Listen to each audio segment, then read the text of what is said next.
Hi, I'm Rachel Wyatt. I'm Miss America's Outstanding Teen 2013, and I'm interviewing with thePageantGuy.com. Right before being crowned, you're standing up on the stage and you're linked hand in hand with the other contestants up there. And this one was different because we didn't have a top five, so I was up there with the other top 8 girls, and they had just announced the runners up.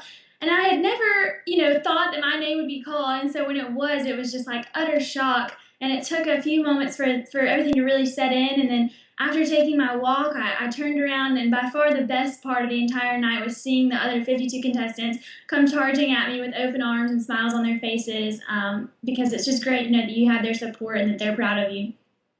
Well, initially, I think what sparked my interest in pageants, and specifically the Miss America pageants, was the fact that they contain a talent portion. And I'm a dancer. I've been dancing all my life, so that's really why I did it, because I saw it as another outlet just to express myself and show everyone my love of dance. And then when I got involved, I saw that there was a lot more to it, and what an amazing organization it really is. But dance is what I think initially got me into the system.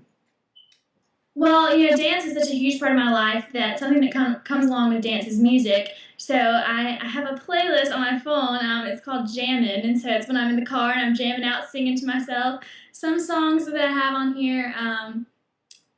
If you guys have ever heard of the Hillary Duff song, "This Is What Dreams Are Made Of," that's on here, so I jam out to my car in that. I also love the song "I Love Beach Music." It's kind of an oldies, like shagging type of song. And then there's one other. Oh, Colby Calais. She has a song called "Brighter Than the Sun," and it's really just upbeat and fun, and I love to sing to that as well. So those are some of my favorites.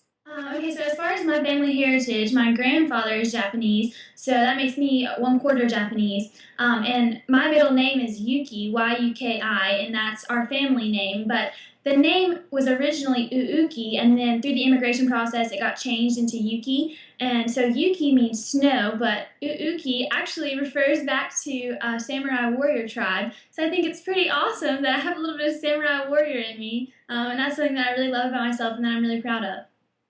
Well, I don't know if it's really inspiring, but this is just kind of like my life motto, like you were saying. This is the day the Lord has made. I will rejoice and be glad in it.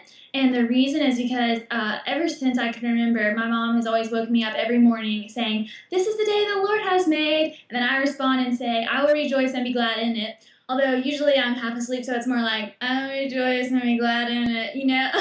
And then this past year, she just kind of let me off on my own, and so now I'm starting to wake myself up in the mornings and set my own alarm clock. But even when I wake up, I still that repeats in my brain, and I kind of think of that, and it's just a reminder to live every day to the fullest, because you're not always promised tomorrow.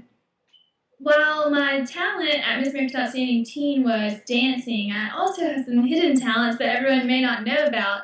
I can talk in sort of different voices and accents and things, and I do it with my friends a lot just to be funny when we're joking around. One of my voices, I like to do a British accent sometimes, so I'll talk like this to my friends and I when we're having a spot of tea or something. It's a lot of fun. And then also, have you guys ever seen the movie Ice Age? The character Sid the Sloth? So sometimes I talk like Sid the Sloth with my friends when we're messing around, so it's a lot of fun. And yeah, and those are my two favorite voices that I do.